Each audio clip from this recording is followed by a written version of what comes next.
This is the story of a locked door and invalid security pass, and the devastating realization that decades of manipulation can be dismantled by a single administrative update. In less than 48 hours, behind the heavy oak doors of the royal estates, the illusion of absolute power evaporated.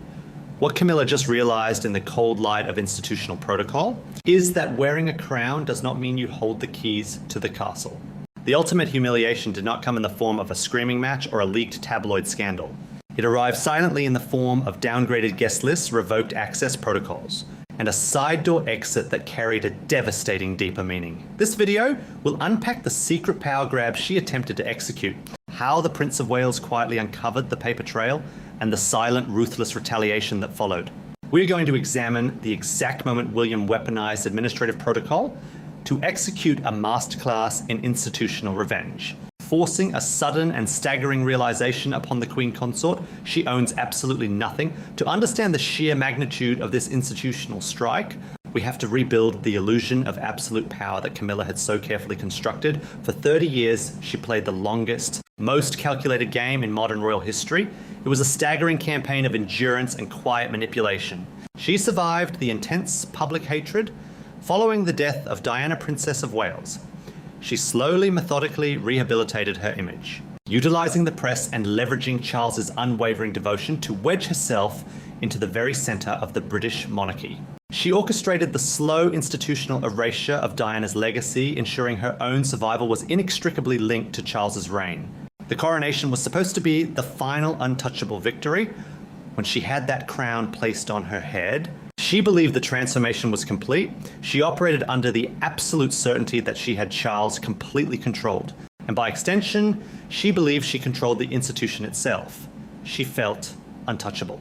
The arrogance of that moment led to a staggering overreach. She began to blur the lines between the ancient royal bloodline and her own private family. Before this administrative reckoning, viewers noticed subtle but undeniable shifts.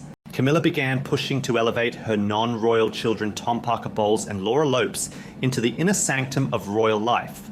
What appeared to be a mother's natural desire to include her family was actually a deeply strategic move to permanently embed her bloodline into the highest tiers of British aristocratic privilege.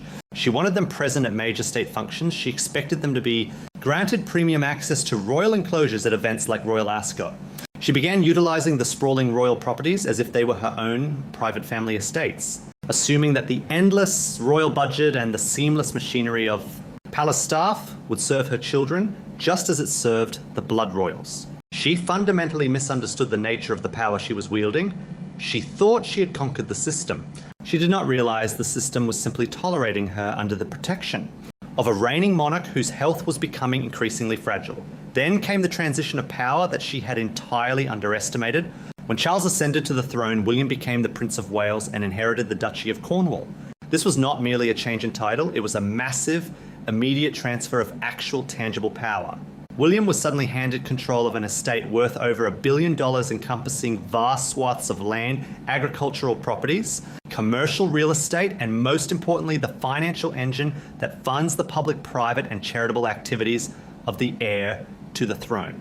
William did not just become wealthy, he became the undisputed landlord of the royal family. Days later, the audits began. William is analytical, highly protective of his wife, Catherine, and fiercely devoted to the legacy of his mother. He does not operate with the emotional volatility of his younger brother. He operates with forensic precision. As he and his team reviewed the ledgers, the guest lists, and the security access protocols, the paper trail of Camilla's overreach became glaringly obvious. The subtle integration of her family into the royal apparatus was entirely unauthorized by the new financial order. William did not confront her, he did not issue a public statement or wage a media war. That is the behavior of the powerless. The powerful do not need to speak, they simply rewrite the rules. What happened next was a masterclass in cold institutional retaliation. It started with the guest lists for highly exclusive events, most notably the royal enclosure at Ascot and access to the Balmoral estate. When Camilla's inner circle, including her daughter Laura, expected their standard VIP entry, they were met with a chilling bureaucratic reality. Their names were quietly removed from the primary tier. The security access that had previously allowed them to glide through the main gates was silently revoked. They were not banned. banning them would create a headline. Instead, they were downgraded. They were relegated to standard access points, forced to use side doors and secondary entrances, stripped of the invisible shield of absolute royal protection. That detail matters immensely. In the highly coded world of the British aristocracy, being redirected to a side door is not an inconvenience, it is an execution. It is a very clear, deeply humiliating message that your proximity to power has been severed. The moral outrage behind William's maneuver was palpable. This was not just about saving money or organising a spreadsheet. This was about drawing a permanent line in the sand to protect Catherine, the true future queen, and to defend the sacredness of the institution from what he perceived as a staggering exploitation. William was ensuring that the people who had mocked his mother, the people who had coasted on his father's blind spots, would not be allowed to leech off the legacy he is destined to inherit. He used the system to dismantle her empire without raising his voice. He weaponized restraint by tightening the purse strings of the duchy and enforcing strict compliance with royal protocol. William exposed the devastating contrast between Camilla's public image and her private reality. Behind closed doors, the realization hit Camilla with the force of a freight train. She arrived at an estate expecting the deference of a queen, only to find that the very ground she walked on, the staff who served her, and the budget that funded her lifestyle were all entirely dependent on the goodwill of a stepson who has never forgotten the past. The illusion shattered. She realized that her title was just a word. She has no ancestral claim to the properties. She controls no independent wealth within the firm. Her entire existence within those palace walls is entirely reliant on one man. And so, facing the sudden and terrifying reality of her own commercial desperation, she did the only thing she could do. She turned to King Charles. She demanded that he intervene. She expected him to overrule William, to restore her family's privileges, and to put his heir in his place. But as she stood in the king's private study, expecting the unwavering defense she had relied on for 3 decades, the trap finally snapped shut. She expected the king to pick up the phone. She expected him to demand that the Prince of Wales immediately restore her daughter's access and reinstate her family to the primary guest lists. She had spent decades managing Charles, soothing his anxieties, and positioning herself as the indispensable center of his universe. She believed that leverage was absolute. Instead, as she presented the undeniable evidence of William's administrative purge, she was met with something far more terrifying than anger. She was met with silence. King Charles did nothing. He did not overrule his son. He did not summon William for a reprimand. The psychological climax of this entire invisible war was the moment Charles looked at his wife and chose not to fight. For a man facing his own profound mortality, the mathematics of power have radically shifted. Charles is acutely aware that the survival of the monarchy now rests entirely on a seamless transition to William and Catherine. They are the wildly popular future of the institution. Charles cannot afford a civil war over his wife's private family, especially not a war against an heir who now holds the financial and popular high ground. The silence in that room was not just a lack of action, it was the ultimate emotional betrayal. It was the quiet, devastating confirmation that in the battle between Camilla's comfort and the survival of the crown, the king will always choose the crown. This brings us to the staggering reality of Camilla's commercial desperation. Royal watchers and the general public often confuse the king's title with absolute ownership. They assume that because Camilla is queen consort, she is fabulously wealthy and unconditionally secure. The truth is far colder. She owns no royal property. She controls no independent royal money. The billion-dollar engine of the Duchy of Cornwall, which funds the private lives of the royal family, belongs exclusively to William. Even Highgrove House, the beloved Gloucestershire sanctuary that Charles and Camilla have treated as their private home for decades, is owned by the duchy. King Charles actually pays rent to his own son to live there. When William began auditing the ledgers and tightening the guest list, he was reminding Camilla of this precise vulnerability. He was showing her that she is essentially a tenant in his kingdom.